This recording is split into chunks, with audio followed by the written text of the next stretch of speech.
language. But Yeah. I don't speak any other languages because I'm not in the border towns. Like you're right. I mean, if you're in one of those border towns, you'll speak that. I'm not in the Yeah. border town when I grew up, and also I chose English as a second language. And we did not have a third language at the time. Now some schools they have a third language, so you can learn up to two other languages other than your state language. So you were way out in sort of an isolated area of your province.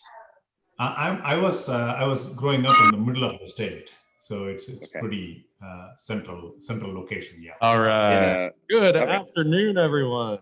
Sorry about that. For those in the room, I need to have the bell into the microphone so those on Zoom can hear the bell. But that makes it really loud inside the room here.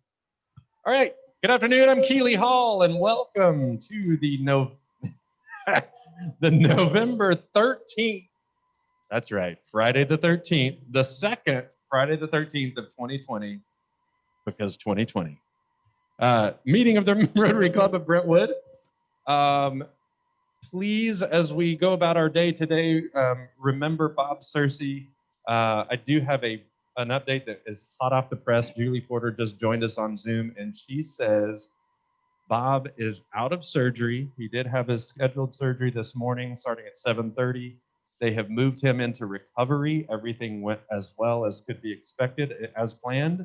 And they actually hope to have him off the ventilator by bedtime tonight. So those are all amazing praises and updates for Bob.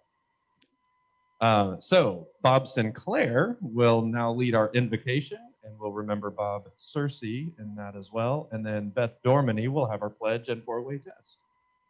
Bob Sinclair. Let us pray. Father God, as we pause at this midday, we give you great gratitude and goodness and mercy. Thank you for Brentwood Rotary and how we are able to serve in our community and in this nation and around the world. We are grateful for the good news of Bob Percy. We continue to pray for his recovery and his healing and his family, and we'll just be with all the doctors, nurses, technicians, with his best. Father, I would lift up our nation. We've just gone through an election, and we have a lot of healing that needs to be done and things that we don't understand. And I pray that our leaders would maybe adopt the four-way test, and as they make decisions and they serve, and they would seek your wisdom and counsel. Pray for your guidance and direction as we go about serving our community and our nation. And we give you thanks and gratitude for the food that we have to eat. In Jesus' name I pray.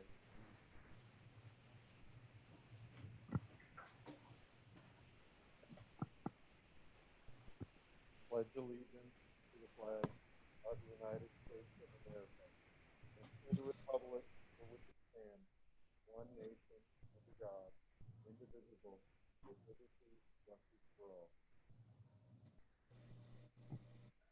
Is it the truth? Is it fair to all concerned? Will it build goodwill and better friendship? Will it be beneficial for all?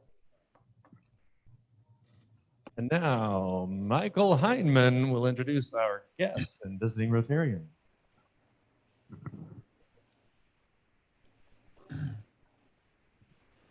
Welcome, everybody. We have, to my knowledge, two visitors on Zoom. We've got Ted Stellian, who is, and yes, we can reveal it, he is a proposed member. I think that's been in reflections this week. You still have another week to blackball him if you choose to do so. I mentioned that as one of the members who was blackballed when I was first recommended to Rotary, but that was because Don Robinson had proposed me. When Lewis Rankin proposed me, came back, and I got into Rotary. But Ted, welcome. Glad to have you here today, and hope you survive the vetting. Also, Mike Duncan, former member of the club, is with us today. Mike is a frequent visitor, so we're glad to have him here as well. Any other visitors or visiting Rotarians we have today? Okay. Moving on. Happy Bucks. Is there anybody on Zoom that is particularly happy today and would like to send me a $1?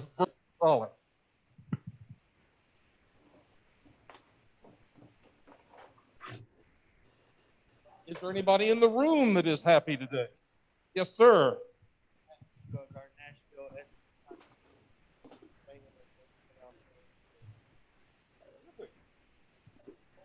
Yes, Sheila. I'm happy that my daughter. We're happy she's here as well. Well, I'm happy, and yes, I will put in $1. A few weeks ago, I commented on, bragged about one of my daughters, but I do have 2 daughters, so it's equal time. My older daughter, still in Raleigh, North Carolina, has just taken a position as an executive producer of a news TV station over there. I took years off to be with the kids, but now she's back in the working world again. So, anybody else that's happy?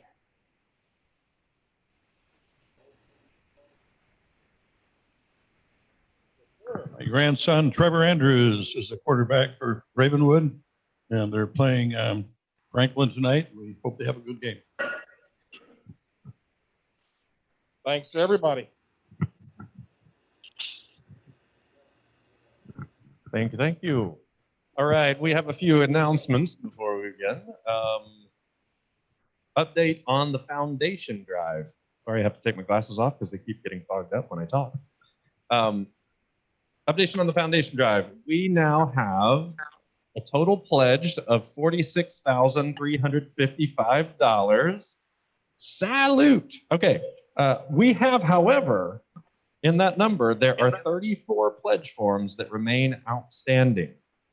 So my hope is that we get all 34 of those pledge forms back in before all the votes get counted for our election. So please do return those forms. Remember that we do have as a club a bare minimum expectation of at least $100 for sustaining membership in the club. So please get those pledge forms back and get them back as soon as you can. Also, our annual banquet is still on as of this moment. We are planning on continuing to go ahead with that tradition at Richland Country Club. That will be on December the 4th. Did I get that date right? 3rd. Okay, as I said it, I was like, that's not right. December the 3rd is the banquet date.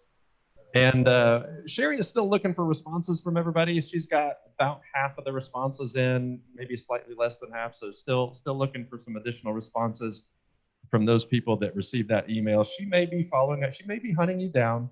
She may be getting a few of her friends, going after some kneecaps. So please get responses to Sherry on whether you would like to attend the banquet and if you would like to bring a guest. And now I have something you're all going to be very excited about, particularly Sybil will be very excited about this. Our return to the trivia challenge. So Zoomers, you are going against those who are present in the room in person. I'm waiting for the eardrum to recover. Wow. You're going to go against those that are in person in the room today. We're going to have a short trivia challenge. These are just random questions. We've been having themes lately. I just put some questions together that I thought were too good to not ask. So there's no real theme. But do search for the answers to these questions. All right.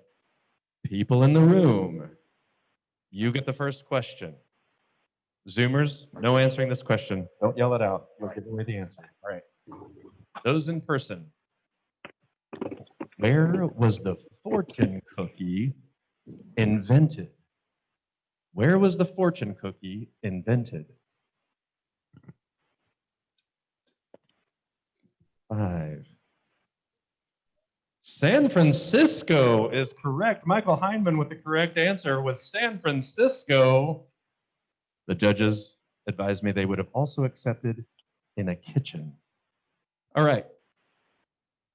Those on Zoom, You ready, Zoomers? I'm looking. Okay, is that the camera there? All right, Zoom. Here's your question. What is the collective noun used to refer to a group of unicorns? What do we call a group of unicorns? 5, 4, 3, A blessing. 2. A Oh, herd? Jason Halls beats the buzzer just barely with the correct answer. A blessing. Hashtag blessed. Okay, what, for those in the room, present in the room in person today, what is the correct term for a question mark immediately followed by an exclamation point?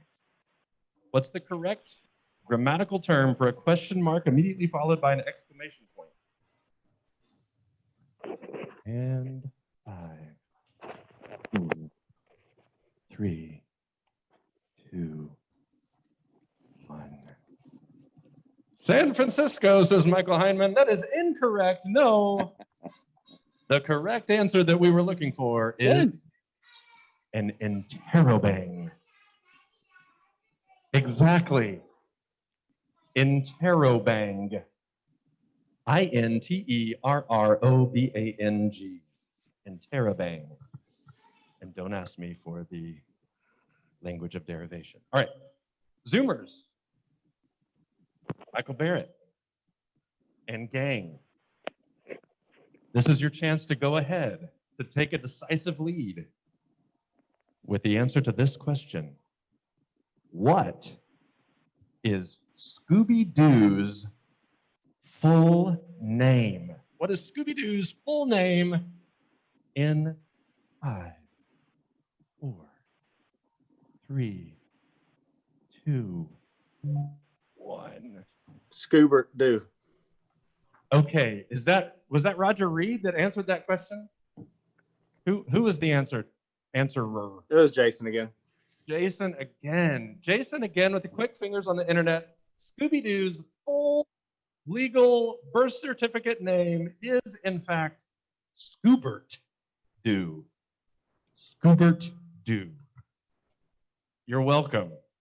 I have enlightened you all with the thing that you've been wondering your entire lives. All right. So this is going to be an all play.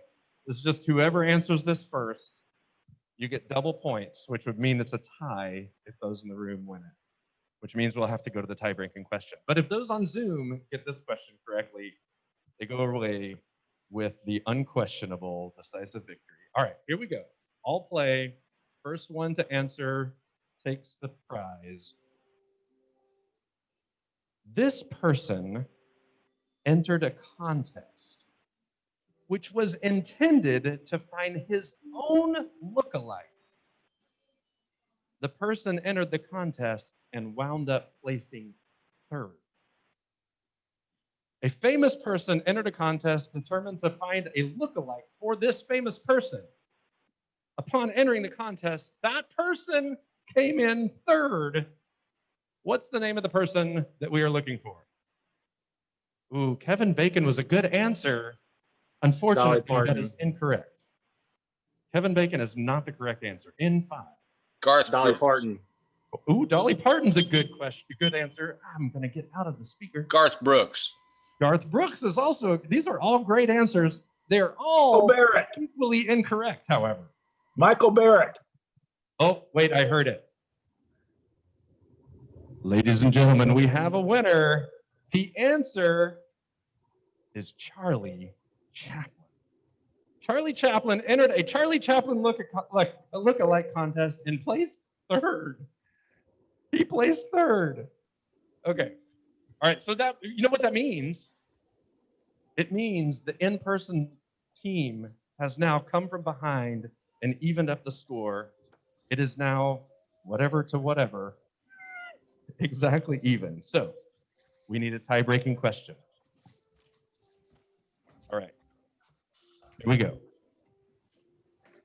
Another question that's been on everyone's mind. Now, there's going to be some people that actually know the answer to this question. What's the most common color of toilet paper in France? What? Let me rephrase the question. What's the most common color of unused toilet paper in France? Pink. That is correct. Pink is the answer. Jason Hulse on his own has come from behind, or from even, I don't know, to win the game. Yes, pink, I knew all those. is the most common color of unused toilet paper in the country of France. I do not understand why, but ours is not to question. All right. So Zoom, you win the trivia challenge for this week. I believe you have gone ahead by 1. I think it was even up until now. So you've gone ahead by 1. We'll have to see if the in-person team can come back next week. All right. I think that is it. That was a great build-up to now the introduction of our speaker for today. Miss Sheila Cleveland will introduce our speaker. I think she knows our speaker fairly well. Sheila, are you ready to introduce our speaker? All right, here we go. This is kind of sad because she is so impressive, I even have to read her bio. Okay, my daughter, Savannah Cleveland. She will be talking to you about the ABCD method in developing projects. I find very helpful because it's a good way to determine how we look. Savannah Cleveland is the CEO of a woman-owned and operated company, Unity PC, located here in Nashville, Tennessee. Prior to this, Savannah served 2 years as a community economic development volunteer in rural Colombia. She spent her time working with high schools, local nonprofits, and women groups to develop and improve skills in financial literacy, entrepreneurship. In March of 2020, Peace Corps issued a mandatory evacuation from Colombia 5 months before her term expired. Savannah also has experience as a software technical consultant with a global firm where she worked with retail companies to improve online performance and distribution. A graduate from University of South Carolina, she majored in international business, marketing, and global supply chain with a minor in Spanish. She is currently pursuing her master's in international relations and social enterprise at American University. I'm very proud to be the mother of Savannah Cleveland.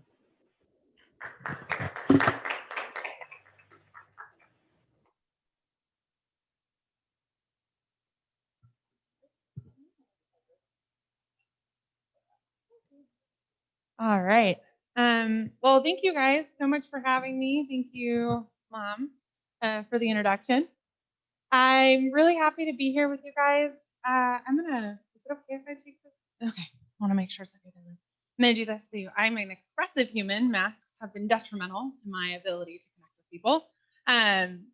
I first and foremost want to say I'm really excited to be here. I've been planning on being here for a while, in part because I'm one of the blessed recipients of one of your Rotary grants. And so that's in part what I want to talk to you guys about today. And specifically, as my mother mentioned, as Sheila, that's weird. As my mom mentioned, I recently was evacuated from the Peace Corps in March of this year. The Peace Corps actually made the decision to evacuate all 7,000 of us globally who were in active service across the world due to the pandemic. It was a fairly traumatic experience in a lot of ways. We were told we were fine. Specifically, Colombia didn't have a lot of challenges early on, not like many of the European countries or some of the Northern African countries that were experiencing challenges. And literally within 24 hours, it went from we think we're just going to stay in place to you have 24 hours to get to an evacuation point, pack up your life, say goodbye to your people. So if I get emotional during this presentation, it is in part because I had to leave my entire life that was 2 years behind in a matter of moments. And I really loved it down there. And in part, that's thanks to you guys, because that grant went a long way, and hopefully you'll see a little bit of why. So I'm here to talk about the ABCD method. No, I'm not going to teach you your ABCs. If you need help with that, probably not the person for you to go to, but I would be happy to direct you to somebody. The ABCD method is actually based in sustainability. A lot of us have a lot of different definitions of what sustainability is. Oftentimes that's based off of what business you're in, your overall goals as well as just the different definitions that a lot of people have as to what sustainable enterprises look like. The most common definition that I was able to find was the UN World Commission on Environment and Development definition, which seems like a pretty authoritative one. It says that sustainable development is development that meets the needs of the present without compromising the ability of future generations to meet their own needs, which to me was really impactful. That's a large part of what the Peace Corps does. You're not just fixing a need now.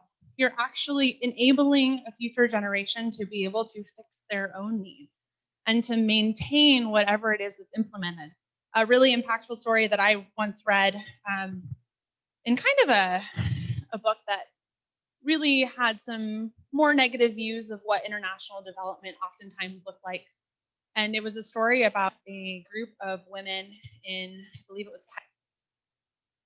And an organization came in and built a well. I have nothing against clean water. I want to say that first and foremost. It is an absolutely worthy mission. The problem was this. They built a well in a community that ended up not using it. And this happens a lot, actually. You would be surprised at the amount of, specifically, I've looked at and investigated wells being built and why they're not used. Sometimes there are automatic pumps that break down and don't have the proper people to work on them, or the training. Sometimes it's just they don't use them. And in this specific instance, every day the women walked 2 miles there and 2 miles back to get water. So what's the problem? Why was this well not, by this definition or really any other one, a sustainable project? It still exists there, but it's not being used. It's not, that wasn't the goal. The reason is this. Oftentimes we don't look at the actual community needs from their own perspective. We go in and we say, I know what you need. You need clean water. What happened in this community specifically was that the women spent those hours at the waterfront collecting water, washing their laundry. It was a social interaction. It was a joyous part of their day where a group of people were able to go together, and they weren't willing to give that up, not even for clean water, because it was such an integral part of how their community interacted. And so a lot of what the Peace Corps does with that method in mind is we approach development on people-to-people terms, not I know what you need terms, which sounds counterintuitive. No one goes in saying, I'm going to tell, well, hopefully we don't, go in and say, I know what you need and I know better for you, because that's a very elitist mentality and none of us want to be seen that way. I know I certainly didn't in the Peace Corps, and the Peace Corps, through 3 months of training and then what was supposed to be a full 24 months of service, that was cut a little bit short, is all about how do we do a people-to-people approach. And that means strengthening the capacity of men, women, girls, and boys to participate in their own development. Now, oftentimes participating in your own development isn't as easy as it sounds. Peace Corps actually has a rule that once you've been initiated into a space, placed in your village, you actually, the first 3 months, aren't supposed to do any work. I don't know about y'all, but that sounds counterproductive to me. I am someone who likes to jump in and get it going. And they said, no, you can't. You actually, we had to spend 3 months writing a paper that had already been written by volunteers before, mind you. It felt very redundant, but the whole point was, and it wasn't redundant, it was very necessary. The whole point was to get to know the community. We had to identify where local law enforcement was, where schools were. We had to identify what were the daily activities. We had to meet and introduce ourselves to people and become a presence in the community, because who's going to tell you what they really need? And how are you going to understand those needs and connect with them if you don't first understand the community itself? So, Peace Corps. Okay, there you go. So I just want to share with you guys the 3 main goals of Peace Corps. We're going to be focusing, or I'm going to be focusing today on the first one, and it's to help the people of interested countries in meeting the need for their own trained men and women, training people in the country to be and fulfill the needs of that country. The other 2 goals, which are also very important from a Peace Corps standpoint, is to promote a better understanding of Americans on the part of people served, i.e. for me, being a representative and the only American living in a very rural part of Colombia and being able to represent us hopefully well. And then also helping promote a better understanding of other people on the part of Americans. So after living in Colombia for a while, I sometimes get referred to as an authority on some subjects there. I would like to caveat that by saying I am an authority on small rural Colombian communities on the coast. And it would be kind of the same way as someone who's lived in just outside of Tennessee, in rural Tennessee, being authority on New York. It doesn't work. And so keeping that in mind when we're talking about these things is who are the authorities you're talking to, and how is their knowledge acquired is a really integral part in understanding sustainability methods. Human-centered development. Problem solving is a human thing. I mean, computers are starting to do it now, but there's still a really real human element on finding the best solution to things. And this creative approach starts when the users you're designing for and the end users are a part of the process. And so that's one of the things that we find most instrumental in the Peace Corps, is making sure that the end users are a part of that process from the beginning. I can't tell you the amount of times in the Peace Corps that I would have this great idea and be really excited about it because I'd read about it somewhere, or it worked in this really specific instance in Nashville when I was doing volunteer work here. Like, yeah, but that doesn't work that way here. How you do things here is different. We are not in America. Oh, right, we're not. Good. It was a great reminder. It was very humbling, quite frequently, to remember that, first of all, I wasn't doing it for me. And they needed to be the driving force in whatever we were doing. It starts by developing relationships and uncovering meaningful information. And that's those first 3 months that I talked about. I would have never found the men and women that I ended up working with, that I'm so excited to share with you part of that project, had I not first spent months integrating and being a part of that project, or a part of that community, to then be introduced and to be someone who said, oh, hey, Savannah might be able to help you in this because she's a part of this community. It means facilitating opportunities. So being a connector. Sometimes you're not supposed to be the person solving the problem, but you know someone who is. And connecting two groups is probably one of the most impactful things any of us can do. I believe in bridging gaps. I believe in being that space where I can connect people and then take a step back and let them run with it, because connecting people is, first of all, it's exciting. And second of all, it allows people to grow their networks, which empowers them more so than it does anything for me. Bringing, again, various community members together and then collectively identifying promising ideas. So again, spending time identifying problems and solutions based off of the people you're working with and not what you see as a problem. Again, I go back to the well. Yes, clean water is a problem. This specific community didn't want it. And if had anybody asked them, and what they did end up asking them after the fact was, we didn't want that. Like, no one really asked us. Imagine what that money could have gone to: medicine, food development, agriculture, whatever that might have been that was a real need in that community in the right now. Clean water, yes, is still a need, but there was a right now need that they probably would have utilized to its fuller extent. So now we're here at our ABCDs. ABCD stands for asset-based community development. I like to consider myself a positive person. I was raised by a positive person, so I know I get it honestly. And asset-based community development is just how it sounds. It's a strategy for sustainable development and community-driven development. It's premised on the idea that communities can drive development processes themselves by identifying and mobilizing existing assets. ABCD intentionally starts off with assets instead of needs. So let me give you an example. You've got two communities, right? One community, someone comes up to you and goes, Savannah, I've got this community. They don't really have great public transportation. Every time it rains, the community floods. You know, they've got wild animals, wild dogs everywhere. They're really far from any sort of centralized institutions, any sort of government aid. You know, they're really struggling, and they're pretty rural. And then you've got someone else who says, Savannah, I have this community that's tourism based, got a lot of really great potential. It's a UNESCO World Heritage Site. It's got some access, but it could be improved. And the people are just incredible. So fun to work with. Which one would you want to work with? And which one would you think is the one that's the most need-based and has the most problems, right? I just described to you my town in two ways.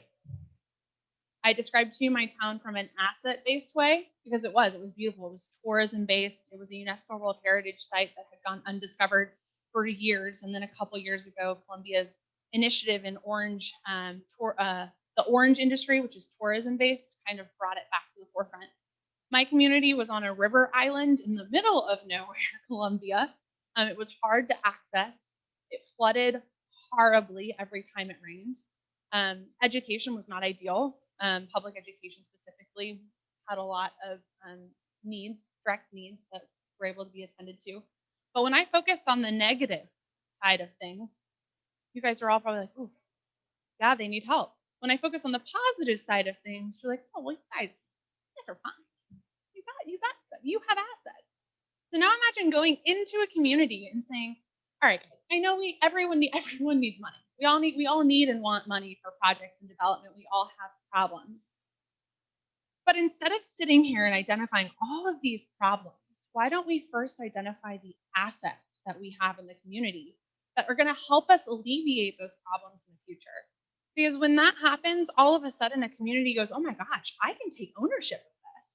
Like, look at all of the cool things that I'm able to do in my own community or that my community is able to do for me, irrespective of foreign help and outside help." And that's a really cool and powerful, empowering tool.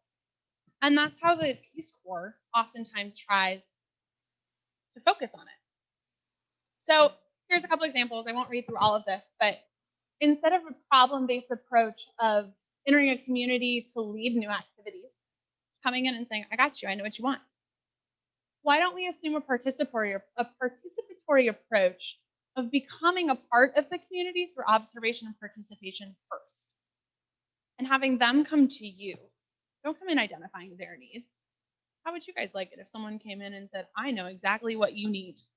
Speaking of which, I do know what you need. I've got a solution for your foggy glasses, but that's beside the point. Instead of looking at the problems to solve first and saying, "How can I help? How, in my capacity as an American who's here to help you and who's here to do X, Y, and Z," as is often the case, how do we help identify existing strengths, assets, and achievements to leverage them and build upon them? How do we build upon what already exists in those communities so that, again, they're empowered? Because the reality of it is, my goal in life is to not be needed eventually. And what that means to me in a Peace Corps perspective and really in a life perspective is entering into a situation where at the end of the day, people are able to say, "You know what, Savannah, we got this. We've got this now. Thank you for your help. But I think we can do this on our own." And especially in a development sphere, that is just this is the most rewarding thing in the world when someone says they don't need you. You're like, "Are you sure? You don't want me?" And they're like, "No, we got this." And you're like, "All right, well, I'm sure that's how my mom felt when I grew up."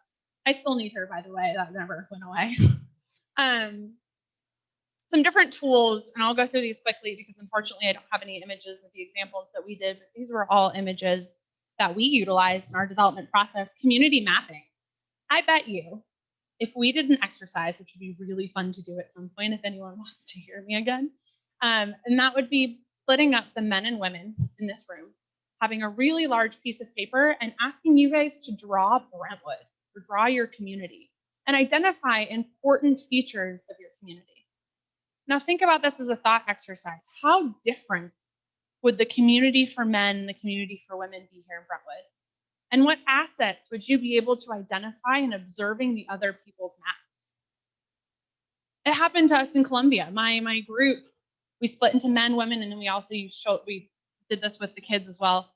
The kids identified playgrounds, really cool, innovative places to play that probably I would have never actually seen, partly because I wasn't searching for playgrounds. But how cool to know that those exist.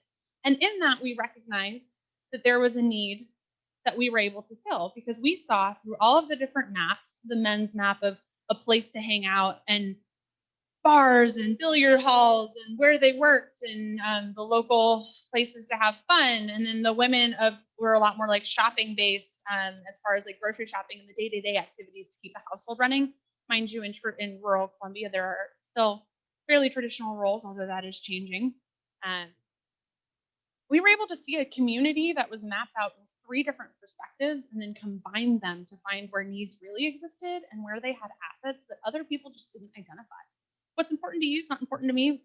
What's important to you may not be important to anyone else in this room, but you identifying that it's important to you means it's an asset for the community. Social networking, it's like LinkedIn on paper. So saying what your first connections, second connections, third connections are, and talking about who in your community knows somebody who could help you. So really driving home your network is your most empowering feature. And how can you utilize and leverage who you know to accomplish? You don't always need someone coming out from the outside to do it. You can do it from the inside. Daily activities mapping, similar to the community mappings, of talking about what do you do in your day? What does your day look like? Because if I'm trying to solve a problem, for example, clean water, but you love the 2-hour walk to the river, well, maybe it's biking. Maybe we can cut down on some of the time it takes you to get there, but you still enjoy the interaction. Maybe it's finding different ways to source food more locally so you're not expending other time in other areas. So daily mapping is a really great way to understand really where people are spending most of their time, what they're enjoying, and what they'd really like to get rid of. And then asset and deficit mapping. Again, this is what are your skills? What are your communities?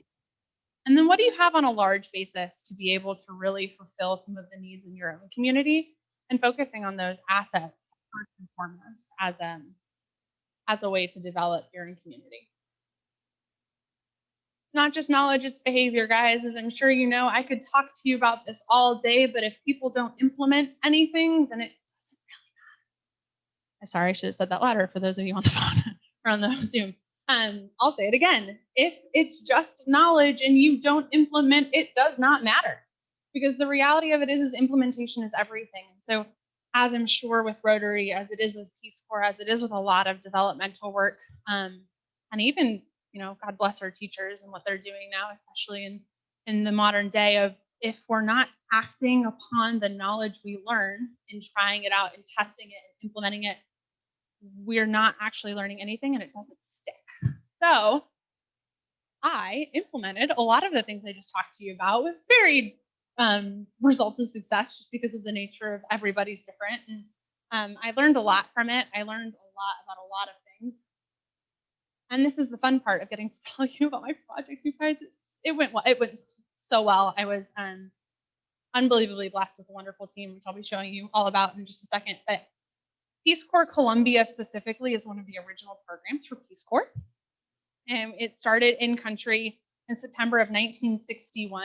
For those of you who don't know, Peace Corps was started by John F. Kennedy and was really expounded to over, we've had probably 200,000 or more volunteers in its history. The program was suspended in the 80s due to the violence in Colombia.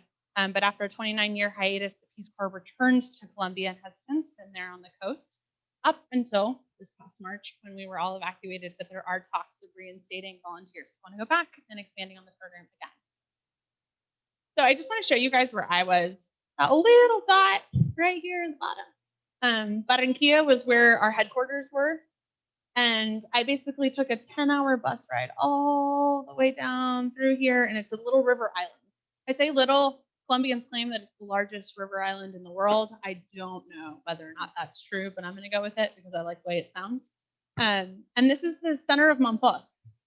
So as you can see, it's a colonial river island. The Spanish came in to hide their gold from the British as the British were looting Cartagena and Barranquilla. And they built these churches on an island that ended up just kind of being forgotten about after a while. So this is an old school photo, and then the way it looked. I actually lived like right over there for a little bit, and then I lived way over here, and we had a lot of moving situations. But overall, it looks beautiful, right? And that's an asset. That's awesome. And you wouldn't know that if I just said, rural Colombian village in the middle of nowhere. You're like, well, there's no way that exists there, but it does. It's so cool. It's just this little pocket. And then this is where the majority of my time was spent. Not in that downtown area, downtown usually loosely. But this is the group of women that I worked with that you guys helped me work with. And they're a group of women who started, there was this gentleman, his name is Mauricio.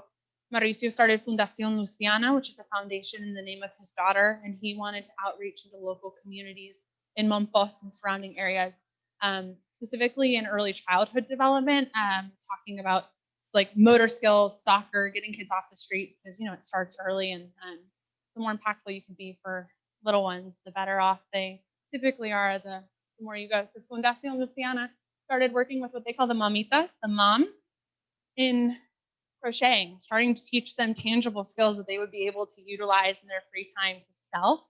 And they created some incredible products. A lot of these women had no idea how to crochet, and I didn't either. I learned, and they were looking for a way to improve their situation. They were motivated, which is the biggest thing I would say in any development project is finding people who are motivated. This is where we met. They had actually purchased all of this rubble on the bottom in order to find a safe place to sit, because before that there were snakes, and it was a pretty wild jungle right there. And actually that's what that looked like. So we sat in this little corner. So when I came to you guys, I said, I want to change this, but not me, actually. My community wanted that change. They identified that this was really a need. They needed a lot of things, but what they needed more than anything was a space to call their own. There were drug deals happening in this little area by some local hooligans.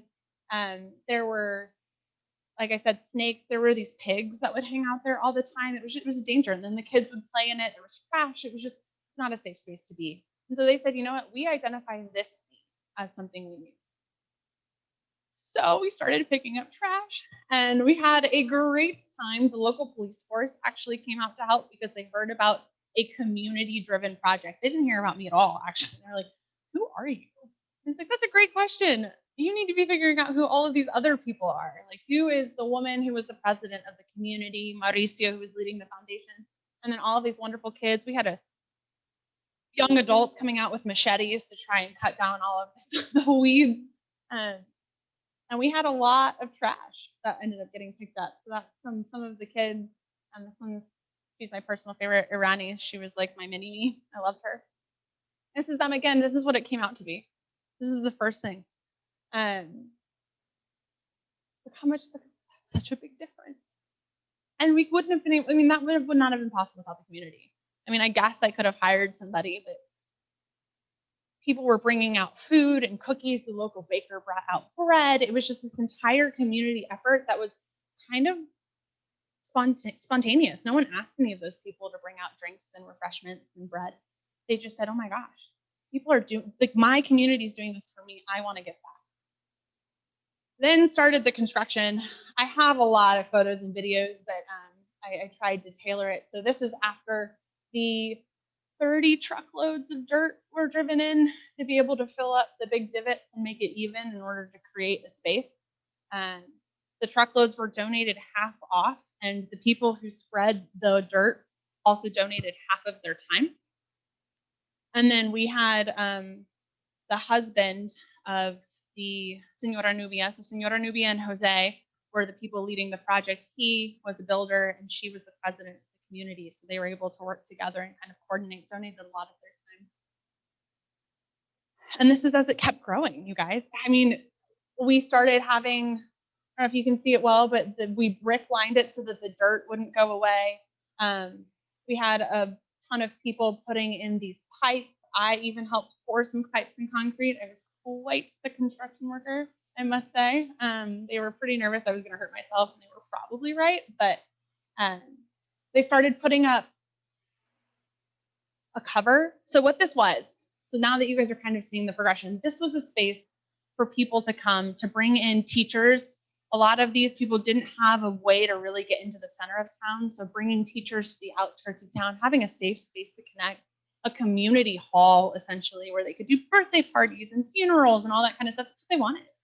They had a lot of needs, but what they wanted was a community space to be able to get together and to build a better version of their community. This was the first thing that you see when you go into that community. So imagine the difference from going into a community where the first thing you see is this overgrown space to the first thing you see being, it was called La Buena Vista, or the good view. It was a good view of the community. A community, the reality of it was, had a pretty bad rap. And they wanted to change that. So you may recognize this woman. She came and visited me while I was in Colombia. It was just so unbelievably special for her to be able to see what I was doing down there, to see the progress of the project. That's Senor Jose. He was our lead construction architect, maestro, master as they call him. This is Fidel. He was challenging, but he was probably the most and hardest worker we had in the entire thing. He wanted everything to be perfect, and he took so much. It took him a long time to convince him to even do the project for half pay because we needed some of it to be donated in time. And then once he did it, he was there every morning. He was there fixing. He was there correcting all of the little muchachos like who were trying to do the work. He's like, "You're not doing that right." So he was really instrumental. And then this is Daniel. Daniel's actually from Bogota, the center of the country. He came and opened a restaurant in the center of town for tourism. Daniel's also an architect, and so he actually drew up the designs for free, sat with me and talked to me about how we could get different resources. Really took an invested interest in this community from the get-go, and was able to show my mom the plans as we were there. This is us inside. This is one of the padres, the fathers of one of the local churches, who came in and said, "How can I help you?" And he actually gave us the floor to be able to speak at the church and ask for donations, where people came up and said, "Oh my gosh, we would love to help." People who have nothing, you guys were willing to give what little they did have to help the community, because it was the community driving it, not me. And so they said, "I want to help my local community." And it was inspiring. It was inspiring to see how open and welcome and willing people are. And this is kind of what it looks like, or what it looked like. They built this little shed area so that they could house the chairs that were donated. They had a little kitchen area, so they wanted to house the utensils.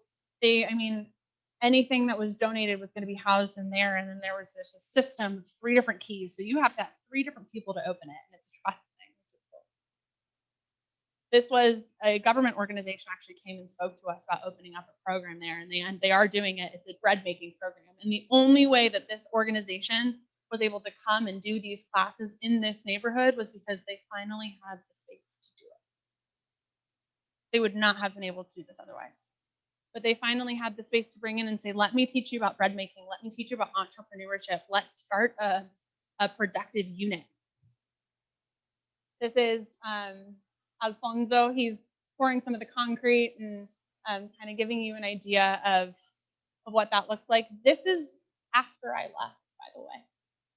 So if you want to talk about sustainability, there was no concrete floor when I was there. When I was evacuated, this project was not done. And it's still not complete. There are still things that need to get done. But with what they have, they continue to build on it. And I continue to get photos of them saying, "Look at what we've done. Look how cool this is." You guys want to talk about sustainability, man.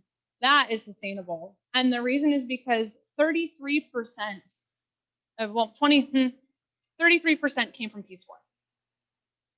About 33% came from you guys.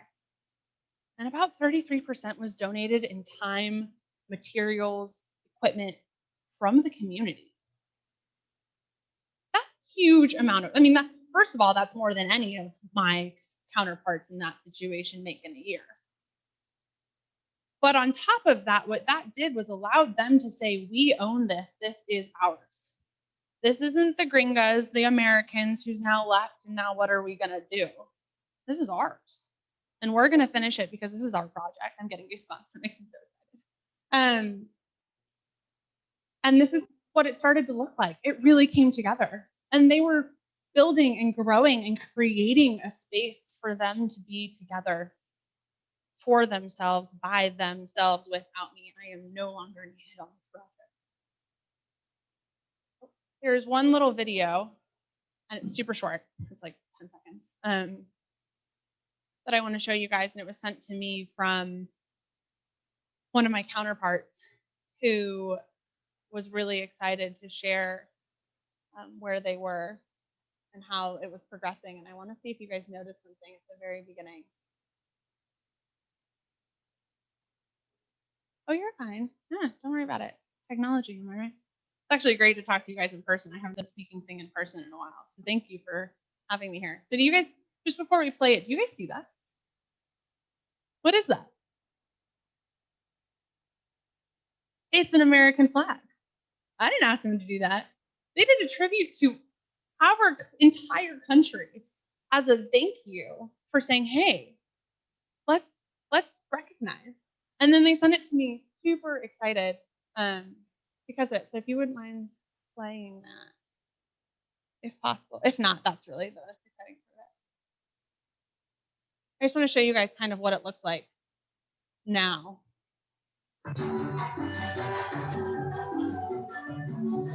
There's an American flag in the kitchen, what will be the kitchen once they get everything kind of put together. There's gonna be a little open air stove. And then they put colorful things all over the ground. So it's like these little color mixers that you mix in with cement to add some color. And just look how cool that was. I mean, that's the music from the neighbor. There's always music playing in Colombia. Hanging out. Mauricio, the founder of Fundación Luciana, is the one who's taking the video, and that was Jose hanging out and taking a break. I just want to leave you guys with this. First of all, thank you. Because each and every one of you were a part of that, whether you knew it or not. And that's really cool. You were a part of a project that is still going on and is still sustainable and doesn't need us anymore. And I couldn't have done it without you. They couldn't have done it without you, because the reality of it is that we needed some of the financial push to get us going and to get us motivated. And when they saw that you were backing them, they started backing themselves. The last part that I just want to leave you guys with is that last little piece that I showed you on the floor was not necessary, the colors, right? But when they started talking about and creating the budget, which I let them drive, they said, oh, well, we need pieces to make the floor colorful. And me and my logistics mind is saying, that doesn't do you any good. We could get more bricks. We could do X. We could do so many other things. Why would you want color? And I stopped myself. And I stopped myself because that was them taking ownership in the design and development of their own project and where they found value. I may not have found, I do now. I mean, that was cool. But I didn't find value in that at first. They did. And who am I to tell them where their value lies in a project that I want them to take ownership of?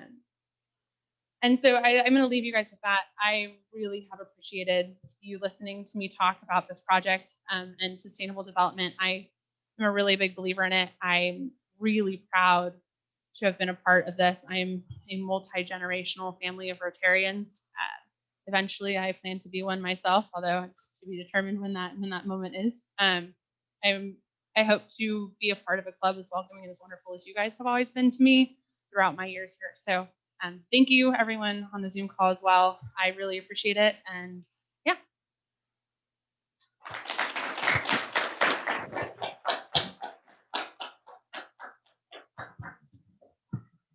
Thank you, Savannah. We may have time for one or two questions. I know some of you, if you do have to leave, go ahead and head out. But I know some of you probably have a question or two. Savannah, if you have a minute to field those questions. Or maybe you have done such a thorough job that there are none.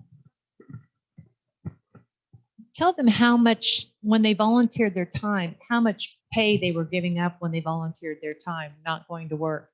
And then, by the way, this project was done with Rotary only $3,000.